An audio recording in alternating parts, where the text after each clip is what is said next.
So let's talk about adding windows and doors to your composition. So, my recommendation is to get your buildings all completely laid out before you go in and add any windows and doors.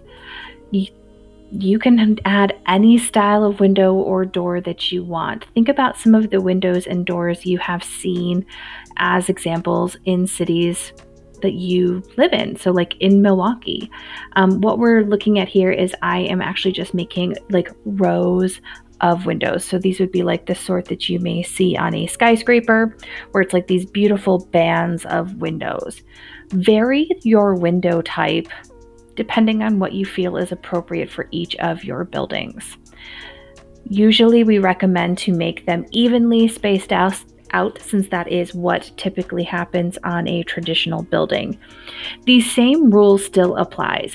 On the sides of the buildings where you may need to add diagonal lines, they need to go back to the vanishing point. All diagonal lines forever and ever need to go back to that vanishing point. Now you will see that as you start to draw those lines, perspectively, they will feel closer together. And that is to be expected. The closer you get to that vanishing point, the closer those diagonal lines will feel to one another. That is completely normal. Remember, you can make any window style that you prefer. You can make block windows. You can use,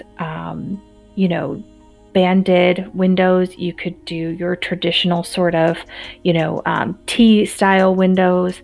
Again, varying your window style is dependent upon your personal preferences for that building. You can see in the building that I'm working on right now, I've actually left a larger top floor because in my head that is the penthouse. And so those are often parts of buildings that have perhaps a little more extra window space. The ceilings can be a bit taller than your standard ceiling. Again, it's entirely up to you.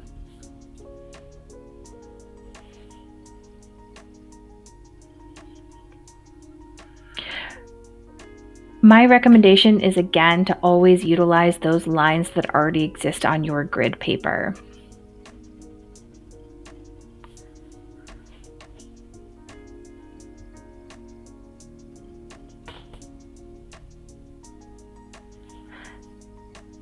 So I'm going to draw a doorway. So first I'm going to start off with some lines here for windows on the side of this building. I'm making them slightly smaller, so I'm not doing windows from edge to edge. I'm sort of doing, rectangular bands.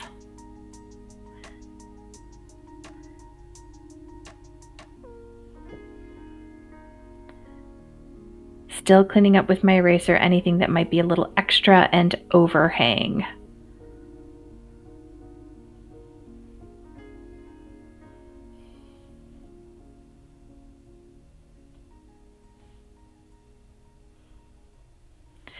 The other thing you'll notice is that when I'm holding my ruler, I kind of often spread my fingers out, and that provides more stability on the ruler so that I am not dealing with a ruler that's going to wobble or move on me. You can really see it when I am using the ruler horizontal. Like I have my 4 fingers that are on the ruler kind of splayed out a little bit.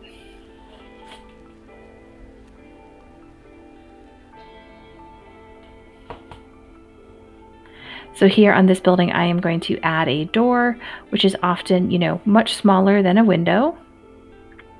On a skyscraper, they're often smaller. And these are sizable buildings. But because it has a diagonal line, I'm making sure that it goes back to that vanishing point. Remember, do not add trees, don't add people, don't add signage. Nothing on the buildings should be like organic material. I don't want to see lettering. I don't want to see people. I don't want to see animals. This is just buildings, their windows and doors.